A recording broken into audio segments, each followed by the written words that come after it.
Hola mis amigas y amigos de mi canal de YouTube. En este momento les voy a enseñar cómo programamos una lavadora Samsung Ecobubble Inverter solamente para centrifugar. Si la vamos a programar solamente para centrifugar, vamos a encenderla. Aquí vamos, el nivel del agua lo vamos a dar el que queramos, ¿no? De acuerdo a la cantidad de ropa que tenga.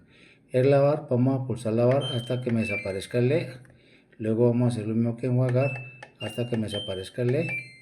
De acuerdo a la potencia que ustedes quieren darle al centrifugador, le podemos dar el máxima potencia y ahí ya nos queda lista para centrifugar. Le damos inicio, pausa y ahí nos va a centrifugar. Nos va a demorar 27 minutos. Nos va a demorar 27 minutos.